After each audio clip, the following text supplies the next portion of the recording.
আসসালামু আলাইকুম। এখন দেখাবো আপনাদেরকে কিভাবে আপনারা গ্রামের নামগুলা যোগ করবেন এবং লোগোগুলা যোগ করবেন। তো লোগোগুলা কিভাবে আপনি এড করতে পারেন, আমরা বাম পাশে যে সাইড বারে চলে গেলাম, সাইড বারে চলে নিচের দিকে আসবেন, দেখবেন এখানে গ্রাম সেকশন। তো গ্রাম সেকশনে আপনারা গ্রাম যোগ করুন, এখানে ক্লিক করবেন। তো এখানে ক্লিক করার পরে আপনারা এরকম একটা ফর্ম দেখতে পারবেন। তো এই ফর্মে আপনারা গ্রাম, বাংলা, ইংরেজি, ডাকঘর, বাংলা, ইংরেজি, উপজেলা, জেলা, তারপর হচ্ছে ওয়ার্ড নাম্বার, এগুলো তথ্য দিয়ে আপনারা সেভ করে নেবেন। হ্যাঁ, আমার অলরেডি করা আছে, আমি গ্রামের তালিকায় ফিরে গেলাম। দেখেন এখানে আমার অলরেডি করা আছে। হ্যাঁ, কোনো ভুল হলে এডিট করে নেবেন।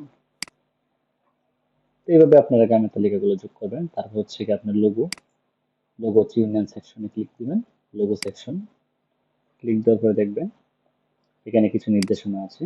আপনি যদি ডিফল্ট ভাবে গভর্নমেন্টের লোগো নিতে চান তাহলে এখানে ক্লিক দিলেই এখানে গভর্নমেন্টের লোগো চলে আসবে। সেভ করলে এটাই সেভ থাকবে। আর যদি আপনি নিজস্বভাবে লোগো বানিয়ে নিতে চান তাহলে চুজ ফাইল, এই চুজ ফাইলে ক্লিক করে আপনি আপনার মতো করে লোগো আপডেট করে আপনি সেভ দিবেন, তাহলে হয়ে যাবে। ব্যাস।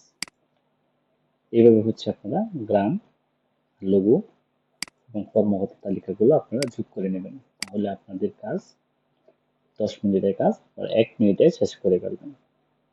ধন্যবাদ।